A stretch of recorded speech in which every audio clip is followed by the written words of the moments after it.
Colleagues, we're going to continue on to file item 2, Assembly Bill 1. Senator Bell, Mr. Secretary, please read. Assembly Bill 1 by Assemblymember Thurmond, enacting the Human Services Financing and making an appropriation therefor. Senator Bell. Madam President, members, the fight for a long-deserved increase for developmentally disabled providers and regional centers and clients is a personal one for me. I have met with many countless families who fought day after day for years for services to keep their loved ones healthy and safe, services that they are entitled to under the law, and they cannot wait another year. 15 years of inflation combined with the continual denial of cost of living adjustments has taken their toll. Homes and programs that have served thousands have been closed. The providers who remain are watching us and wondering if they can keep their doors open. Consumers and families are relying on us to help them now. Today, we have an opportunity to renew our pledge to 300,000 Californians with developmental disabilities as promised by the Latterman Act. And that promise is this: a person with a disability will not be stopped from determining their own destiny because they will have the right to live a productive and independent life. AB 2.1 makes a significant investment in the developmental disability system. It invests over $500 million, $307 million in state general fund, 4 months ahead of the budget. This is an ongoing allocation to the base budget. There is no sunset. A majority of the $300 million goes towards stabilizing the workforce with a 7.5% wage and benefit increases for regional centers and service providers. In addition, there are targeted rate increases in areas like transportation and housing. There are also investments to increase competitive integrated employment. An important investment is to address disparities, funding bilingual coordinators at regional centers and other locally determined strategies. The bill also provides relief from prior rate reductions to skilled nursing facilities that are part of the general acute care hospitals. We fund a rate study and we make adjustments to audit requirements for vendors working with the developmentally disabled. Before I close, I want to thank the strong leadership of our President Pro Tem and the Senator from West Covina. I'd also like to thank many consumers, family members, and community advocates that have worked with us in the Latterman Coalition and other organizations. The state of California is obligated to fulfill the Latterman Act's promise to those with developmental disabilities. It's time for the state to meet its solemn obligation or face a catastrophe of its own making. It is simple and dire. Doing nothing puts the lives of California's most vulnerable and poor in jeopardy. I urge and I vote. Any discussion or debate? I'd like to remind our guests in the gallery in the rear of the chambers that there should be no vocal expression of your pleasure or displeasure with any actions that occur on the Senate floor, please. We would appreciate that. Again, discussion or debate, Senator Anderson.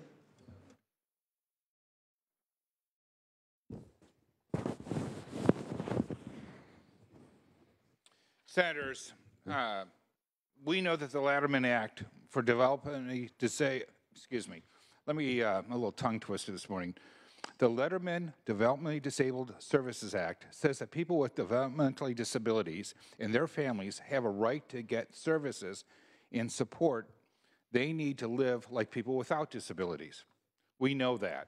We know how important it is. We have community-based programs serve 280,000 children and adults.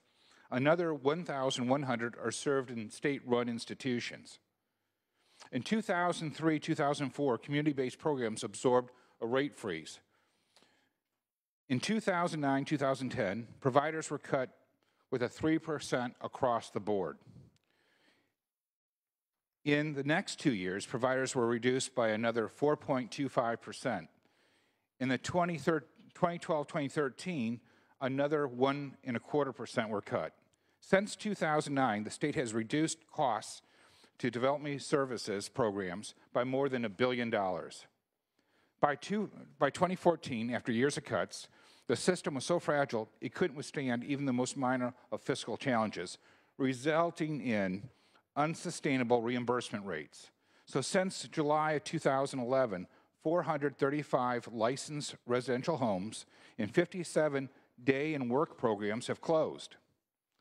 This is the story of governors and legislators, of their promises that went unkept. And today we have a chance to do right by these folks, to add them back to the budget. And this bill does it. And I'm very proud of this bill. I'm proud that we're moving forward in this direction. But if you all recall, last year at the end of the year, many of us threw our mics up and said, we had, in the last 2 weeks, $3.4 billion of additional spending on new programs, but not one dime for this community. Not one dime for these folks. And we told them that they need not apply here. Yet, if you go back just 4 simple years ago, our budget was $86 billion, and today it's $116 billion. $20 billion increase over a 4-year period. That's an average of $5 billion a year. Of the $5 billion of new spending, not one dime for them. Not one dime. And while we were giving them cuts, the cost of living was increasing. They were concerned from night to night where they were going to lay their heads, where they're going to find their next meal, and who is going to help give them equality in our community. I'm glad today we are finally taking a step in the right direction, doing right by the developmentally disabled. I want to thank all my colleagues on this Senate floor for hanging in there and moving forward with this bill. But let's not forget how we got here. Let's make a promise, if not on this floor, in front of a mirror at home, that we'll never hold them hostage again, that we'll never use them as a political pawn, that we will never force them to fret because of our zest for new taxes, our zeal for new taxes. Members, I urge and I vote. Thank you. Thank you. Senator Pavley. Yes, thank you very much. I wanted to take this opportunity to thank some of my colleagues and also thank the families and the nonprofits and people who provide services every day for developmentally disabled children and adults. And from the heart, Jim, thank you very much for your passion and championing this cause. It's been 10 years since the legislature's been able to increase any funding at all to provide these services. Are growing. 1 out of every 90 children are diagnosed with autism. Providing supportive work programs or supportive living programs is incredibly important. I also wanted to acknowledge you, Senator Mitchell, for your work on your budget subcommittee. Have always been a champion, and Senator Ed Hernandez, who promised me that we could get this done in the MCO bill. You all kept your promises, and on behalf of all the families out there, thank you very much. Senator Lara. Thank you, Madam President. I also rise in support of this bill. I want to thank all the members of the legislature who were involved. You know, I just can't help but just call a spade and talk about the fact that it's still a shame that some of our Republican colleagues continue to play games by voting for new spending while they continue to oppose the very revenue that makes the program and the expenditure viable. You know, it is shameful, and I'm glad that the Lanterman Group is here to see this today. And I also want to thank the Lanterman Group and the coalition specifically for not falling for the conservative arguments of trying to remove the spending and the investment that we made to the over 170,000 undocumented kids who are now going to receive health care. Thank you for not falling for the argument of trying to pit two vulnerable communities against each other. This only shows that by working together, we can get more done. I'm proud to stand in support of this legislation. Senator Allen. just want to rise and say that this is such a victory for the hardworking people who work every single day for kids with developmental disabilities. There are so many of them in each one of our districts. They have been crying out for support from this legislature for quite some time now. Finally, this legislature is delivering, and I'm proud to support this bill. Any further discussion or debate? Seeing none, Senator Bell, please close. Yes, I'm real proud that we were able to achieve this. I wanted to point out a couple things, however.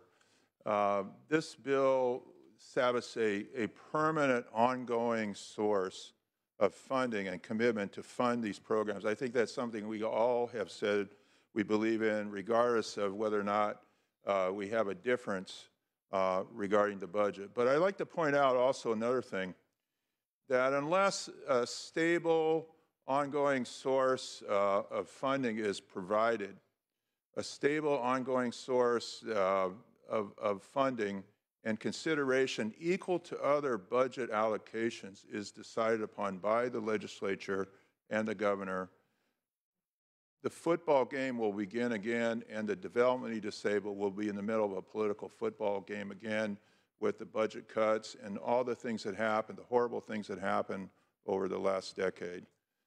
It's clear that if you look at inflation, the economy, we're going to have ups and downs. And we know that sometime in the future, there's going to be some budget cuts. We know that. We know that. And we have to be honest that that's going to happen. There's going to be some budget cuts.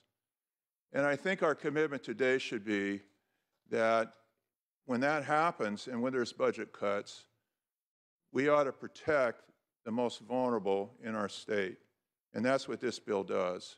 And I'm real proud to have support from across the board, wide variety of people in our state legislature and the governor. Urge and I vote. Thank you. Thank you. Please call the roll. Allen. Aye. Anderson. Aye. Bates.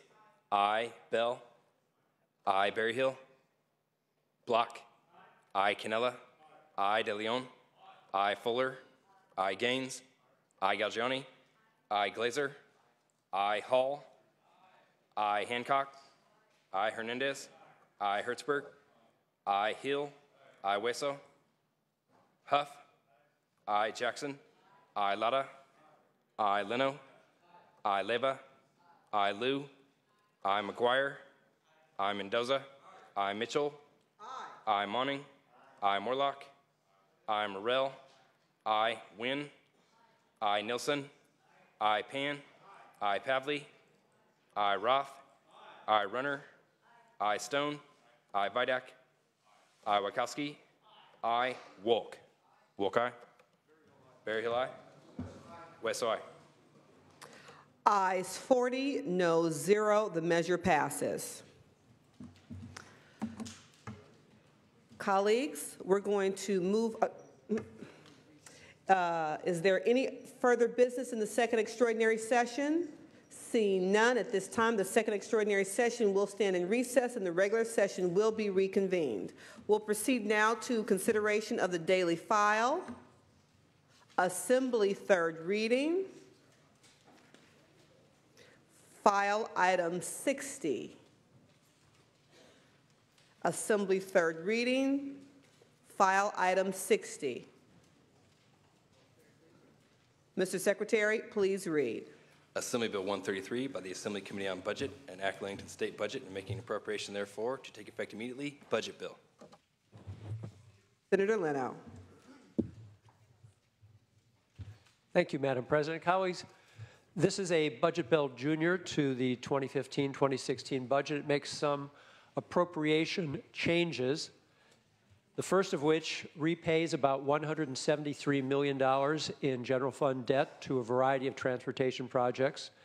It also, get my number right, $105 million for fire recovery and debris removal in Lake and Calaveras counties as a result of the tragedies this past year in those two counties. And then also, in addition to other contributions to our unfunded liabilities for retiree health and dental benefits, puts forward $240 million to attend to that mountain, which is going to be slowly chipped away over the next 30 years. And then lastly, it appropriates $1.58 million to the University of California for the San Joaquin Valley program in medical education. I ask for your aye vote. Any discussion or debate? Any discussion or debate? Senator McGuire. Thank you so much, Madam President. I just want to take 30 seconds to thank the Budget Chair for all of his work on this important issue, and in particular on the $105 million for the debris removal in Lake County. Out of the 1,300 homes that were burned this year, thanks to the incredible efforts by Cal Recycle and these dollars, 1,220 have been cleaned up, and these dollars are desperately needed. So thank you so much to the Budget Chair. Thank you very much. Any further discussion or debate? Seeing none, Senator Leno, please close. Thank you. I'm very pleased to take the words of appreciation, but in all honesty, I must recognize that those dollars were budgeted in the governor's proposal in January. What this will do is expedite it by a number of months. Ask for your aye vote. With that, Mr. Secretary, please call the roll. Allen. Aye. Anderson. Aye. Bates. Aye. Bell. Aye. Berryhill. Aye. Block. Aye. Cannella. Aye. De Leon. Aye. Fuller. Aye. Gaines. Aye. Galgiani. Aye. Glazer. Aye. Hall. Aye. Hancock. Aye. Hernandez. Aye. Hertzberg. Aye. Hill. Aye. Wesso. Aye. Huff. Aye. Jackson. Aye. Lada. Aye. Leno. Aye. Leva. Aye. Liu. Aye. McGuire. Aye. Mendoza. Aye. Mitchell. Aye. Monning. Aye. Morlock. Aye. Morrell. Aye. Wynn. Aye. Nilsson. Aye. Pan. Aye. Pavley. Aye. Roth. Aye. Runner. Aye. Stone. Aye. Vidak. Aye. Wachowski. Aye. Wolk. Wolk, aye. Ayes 40, no 0. The measure passes. Again, Assembly third reading, file item number 63. Mr. Secretary, please read. Assembly Bill 908 by Assemblymember Gomez, an act relating to disability compensation and making an appropriation therefore. Senator Jackson. Thank you, Madam President. Colleagues, I'm pleased to present AB 908, which will provide greater economic security and equity in California's paid family leave system and its state disability insurance program by raising the current wage replacement rates and addressing program barriers to usage. Colleagues, we hear a lot of talk about today about saving the middle class. This is a first step to help those who are teetering on the brink, who are beneath that middle class, or who just simply want to try to preserve their ability to provide for their families. This measure would raise the weekly benefits for paid family leave and SDI from the current 55% of one's weekly earnings to 60 or 70%, depending upon income. Family leave allows parents to to create lasting bonds with new children and helps ill family members recover more quickly.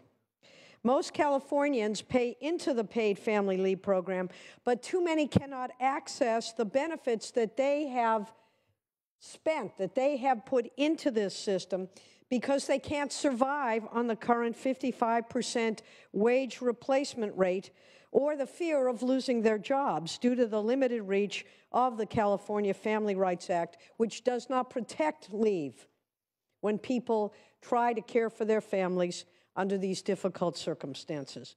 Paid family leave is, in fact, a lifeline for working families, but after more than 10 years of the program, we've learned that it is virtually out of reach and not affordable for thousands of Californians for these reasons. And although the program has benefited millions of Californians, the program is fundamentally inequitable in its structure, because those on the lowest rungs of the economic ladder certainly cannot afford to take a 6-week leave at 55% of their already low wages. Additionally, they're often afforded no job protection, and so they face not only income reduction, but the potential, when they take that leave, of finding they have no job to come back to. AB 908 is one step toward providing increased economic security and more equity within the paid family leave program by raising the wage replacement rate. And I'd like to remind you, colleagues, not a dime of this program comes from an employer. It is all an employee-funded program. The bill enhances economic security. As I mentioned, recent amendments ensure that there's no negative impact on the Unemployment Compensation Disability Fund, which is used to fund both the paid family leave and SDI programs. I'm proud to be the principal co-author of this measure, and I respectfully ask for your aye vote.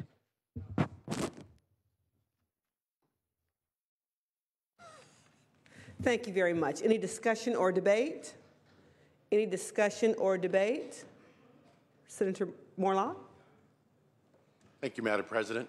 I rise in opposition to AB 908, as well-intentioned as it is.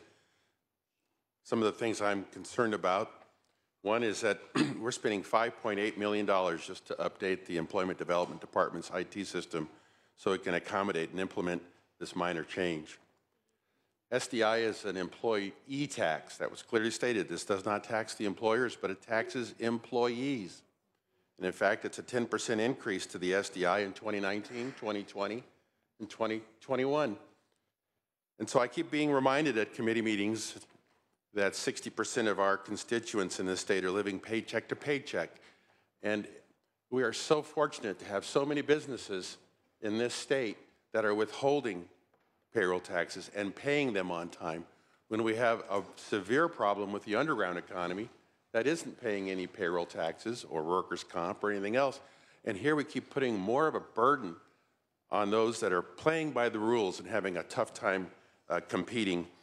This certainly impacts smaller employers as well, Madam President, so I am opposed to AB 908 and urge a no vote. Thank you so much, sir. Any further discussion or debate? Seeing none, Senator Jackson, please close. Very briefly, this is a minor change. This is going to help a lot of families be able to care for their loved ones. This is a family-friendly, family values bill, and I would urge your aye vote. Mr. Secretary, please call the roll. Allen? Aye. Anderson? No. Bates? No. Bell? Aye. Berryhill? No. Block? Aye. Cannella? Aye. DeLeon? Aye. Fuller? No. Gaines? No. Galgiani? Aye. Glazer? Aye. Hall? Aye. Hancock? Aye. Hernandez? Aye. Hertzberg? Aye. Hill? Aye. Wesso? Aye. Huff? Aye. Jackson? Aye. Lada? Aye. Leno? Aye. Leva? Aye. Liu? Aye. McGuire? Aye. Mendoza? Aye. Mitchell? Aye. Monning? Aye. Morlock? No. Morrell? No. Wynn? No. No. Nilsson? No. Pan? Aye. Pavley? Aye. Roth? Aye. Runner? Stone? No. Vidak? Wachowski? Aye. Wolk? Wolk, aye. Call the absent members, please. Runner? Vidak? No. Ayes 28, noes 11. The measure passes. Senator Jackson, for what purpose do you rise? Yes, I would request immediate transmittal to the Assembly, please. Without objection. Colleagues, at this point, we are going to move to Senate third reading. We will hear 3 items in the following order: file item 52, 50, and 47. We'll begin with file item 52. Mr. Secretary, please read.